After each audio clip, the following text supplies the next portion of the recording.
Okay, if we were expecting more fireworks and aggression in English than what we got in French, that is not what happened in this conversation. So, Rosie, let's start with you. When you look at the 2 hours, did this debate have significant, memorable moments that stood out and could define where this is? I don't know that it had memorable moments. Should I just stop there? Folks, I could essentially just end this video here and you would not have missed much in terms of that debate. Outside of a few gaffes that happened at the very start, like the audio guys not cutting off their mic and you can hear them laughing while Karina Gould's talking. From the threats we are facing from south of the border and our own little version of Trump here at home. I got into politics to do good things for Canadians.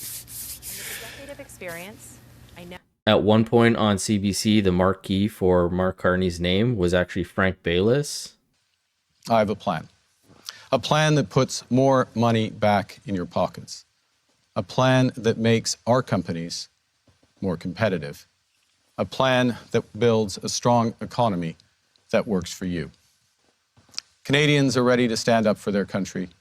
I'm ready to stand with them. And probably one of the best one was at the very first question, the mediator had completely forgot about Chrystia Freeland. You have to fight very strongly and with the right tools. And that's exactly what I'm going to do as Prime Minister. Ms. Gould, thank you kindly. We're going to move into our first 5-minute debate. I think you forgot, Chrystia. Oh my gosh. That's no First problem. mistake by the moderator. My apologies. Ms. Freeland, thank you. Those by far, at least to me, were the most memorable moments. But as I said, those all happened at the very beginning. The rest of that debate, there was nothing that interesting.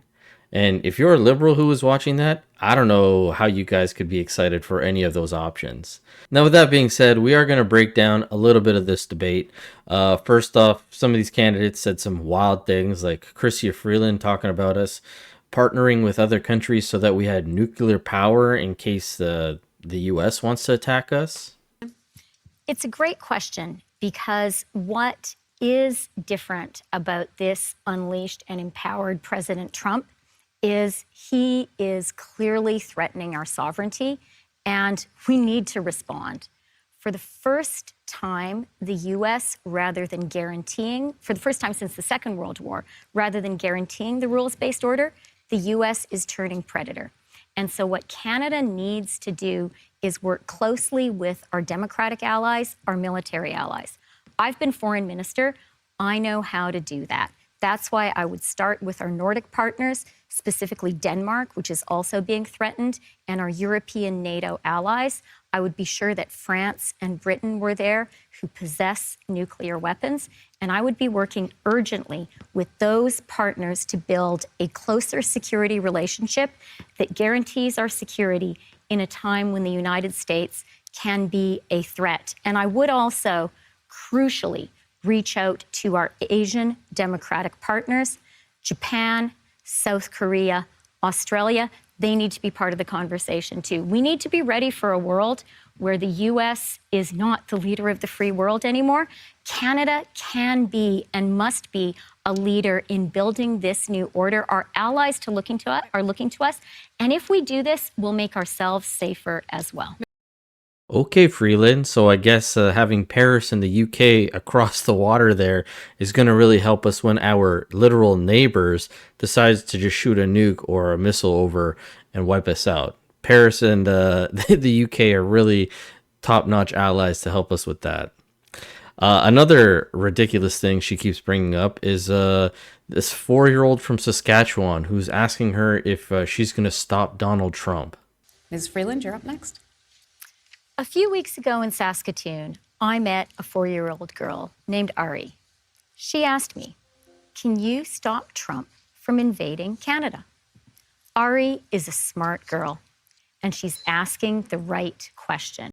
Now, folks, I have a 4-year-old daughter, and she's very intelligent, and she knows a lot of things that a 4-year-old should know about. You know what she doesn't know about? Donald Trump, or Justin Trudeau, or conservatives, or liberals. So if you're telling me that you're talking to a 4-year-old about Donald Trump, that's either one, a very indoctrinated child that probably should be taken away from these weirdos, or two, this is a completely made up story that you're trying to use to pull at the heartstrings of people. But it's very strange, a very weird play. Now, in terms of the performance last night, if I'm being as generous as I can be, I would say Frank Baylis did the best in terms of his plans and policies.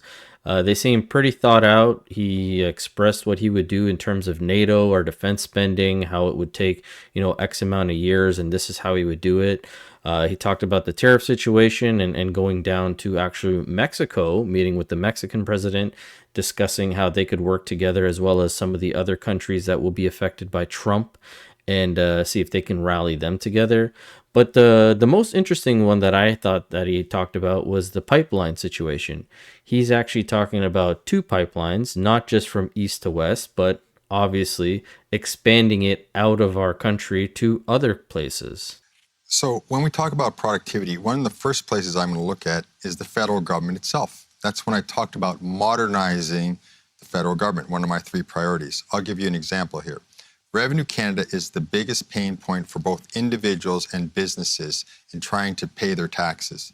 This is ridiculous. This is such a waste of time, and that wasted time directly impacts their productivity. So I'm going to fix Revenue Canada. I'm going to get it working the way it should work, because the people that are calling and trying to work with Revenue Canada are good people. They're trying to pay their taxes.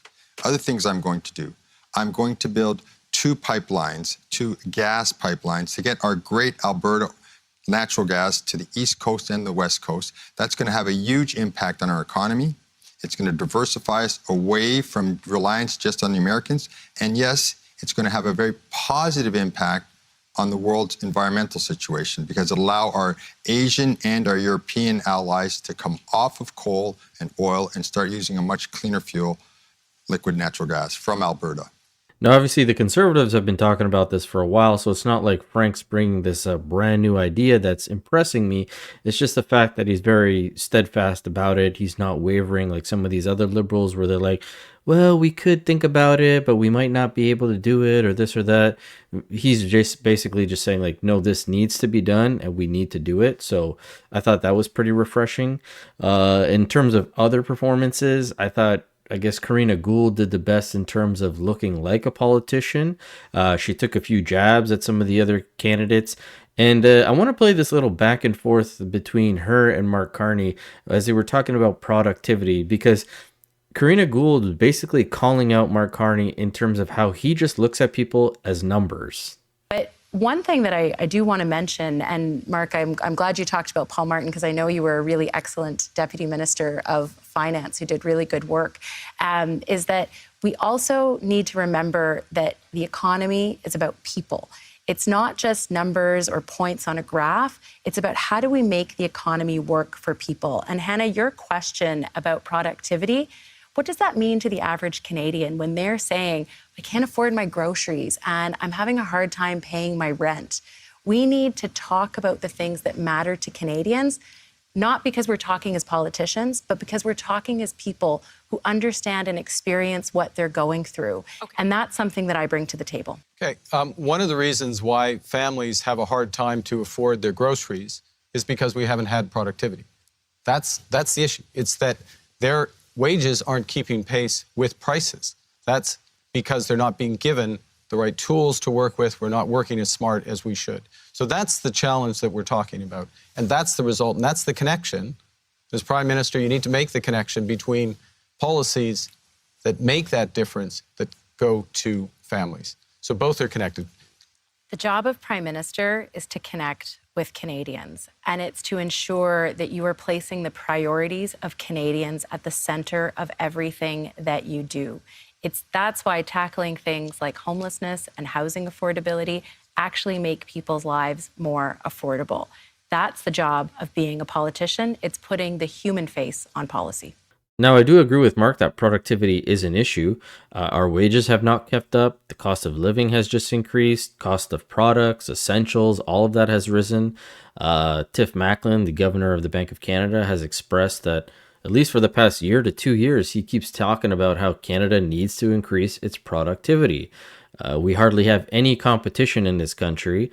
You could just look at telecom. You could look at groceries. Like, there are big issues that we have in order for Canada to get into a better position. But to Karina Gould's point, the policies that they should be putting forward as a government, as a prime minister, should be benefiting the people because we are the ones that they will be affecting. And them saying that they're going to be listening is a little too late now, but yeah, like the carbon tax is not helping, the capital gains tax not helping, housing, immigration, like everything that they've put forward has not helped. But Karina Gould seems to think that the universal basic income is the best way to tackle this. You know, when my colleagues talk about households, I talk about families. When they talk about, you know, the macro picture, I talk about what it means for individuals. And I'm so proud that I was able to deliver affordable childcare for families across this country. And I would expand that to include before and after school care as well. But when we're talking about people who are going to food banks, we're talking about the most vulnerable in our society. A middle-class tax cut or removing the GST on new homes isn't going to help those folks. But you know what will? Modernizing our social safety net, making sure that seniors who live on a fixed income, persons with disabilities, folks who have lost their job, who need support to retrain and rebound are better off. And that's why I'm talking about opening a path towards a basic income. Poverty costs money. That's why we need to work to eliminate homelessness. It's why I would work with provinces and territories to have specific accords to ensure that folks who get into housing can stay stable and that they can enter the workforce and join and be prosperous.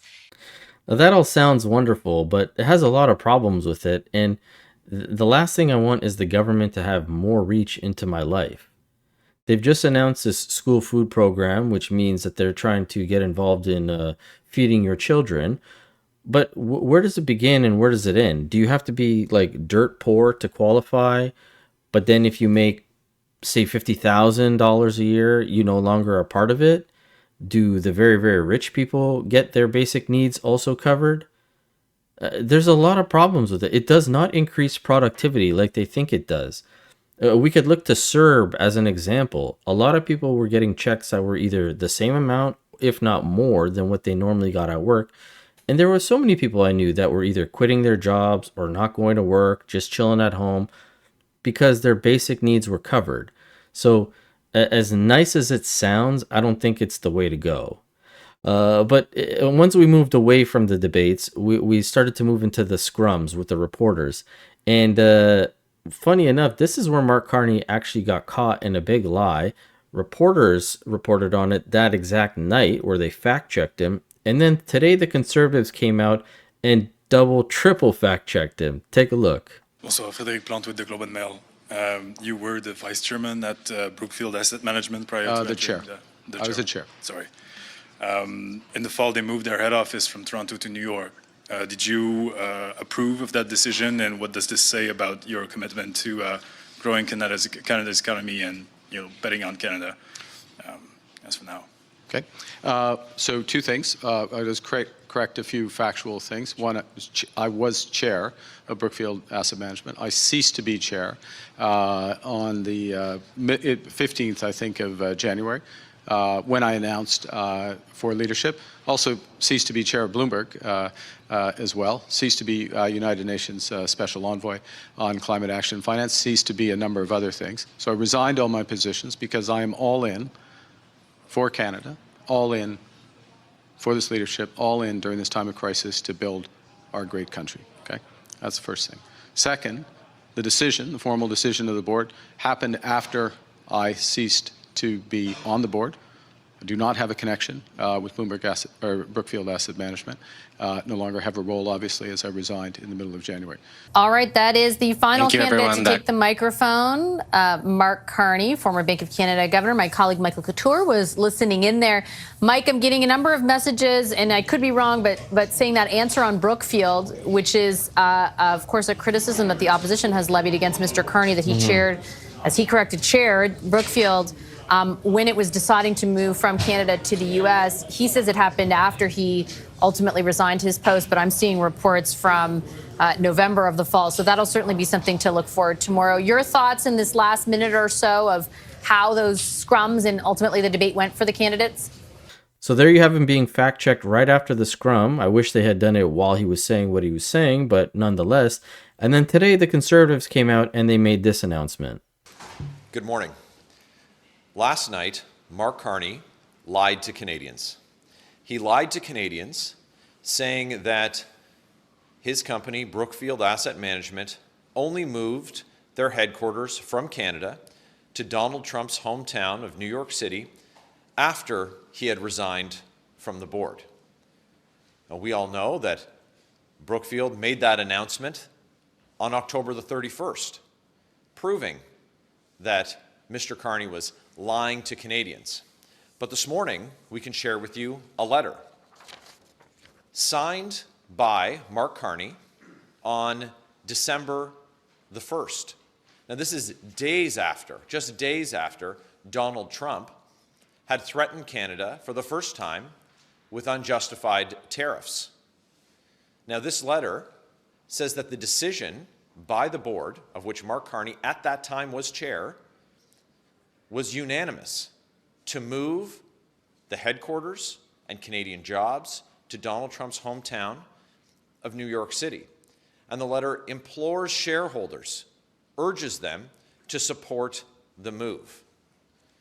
Now, this is not surprising, but it is extraordinary to have Mark Carney stand before Canadians and in response to media questions to lie. It's now more important than ever that he disclose all of his financial interests and conflicts of interest, knowing that he's been advising the Liberals and Justin Trudeau for 5 years and not having disclosed what his interests were to this point. It's imperative that it happens in case he becomes Prime Minister. And it's more important than ever now that he's demonstrably lied to Canadians. We know that we can't trust what Mark Carney says, and we now know that he will put profits for himself and for well-connected insiders on Bay Street and now on Wall Street ahead of Canadians. It's crystal clear. If Mark Carney wins, Canada loses. Now, very interesting. I mean, who would have thought Mark Carney would lie about something like that? He's only been very defensive when it comes to his financial records. And even in the scrum, when they were asking him why hasn't he released these documents, because he made it a big point of saying, well, I've signed my security papers. How come Pierre Poilievre can't do it? He brought that up again during the scrum. And you could also see him get very frustrated with questions from the media asking him to basically talk about things that he's talked about before. And this is going to be a huge issue going forward if he does become Prime Minister, that he cannot handle the heat in the kitchen, essentially. Olivia Stefanovich, CBC News. Why is it that you can make time to fill out your security clearance papers but won't proactively disclose your corporate interests? Because I received those security papers as part of this process for the leadership debate. The real question is, why can I fill out my security papers in the course of 2 weeks, arrange for an interview, have a police background check, be in a position to get my security clearance, and Pierre Poilievre, after 3 years, can't do any of those things, at a time when we know there's foreign interference in our democracy and our country is under threat. And I'll say one other thing. I've had security clearance in the past. I've had Five Eyes security clearance in the past. This is important information. And the idea that you could lead a major political party in this country, let alone think you could be Prime Minister without having access to this information, it's absolutely irresponsible. That's the question. But then why won't you proactively disclose your corporate assets? I'm in the middle of a leadership campaign.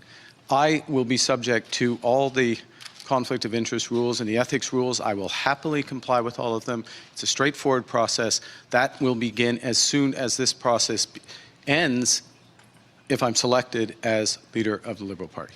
Sure seems like Carney's got a bit of a temper. He was acting like a child, being like, Mom, stop talking to me. Stop asking me the same question. Like, this guy was not having it. And the CBC actually commented on it, saying, well, maybe he should have done more Canadian media. Maybe he would have been a little bit more prepared for situations like this.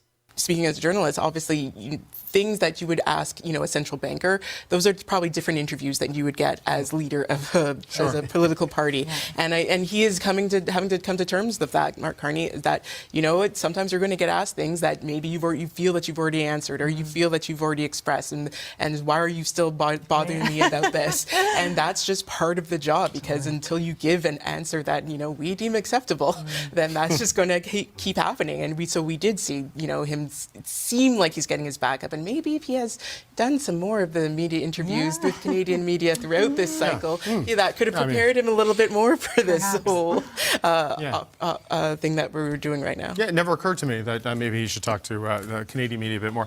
I don't disagree. As I've said before, Carney's veneer, very thin. He's cracking under the pressure. Will it affect him? Who knows? I feel like this is still a coronation. He's still going to roll into the prime minister position, unfortunately. But as always, I'd love to hear from you guys. Let me know what you thought about all this down below. Did you watch the coverage? Did you not? Did you decide to skip it? And as always, I will catch you guys on the next one. Thanks so much.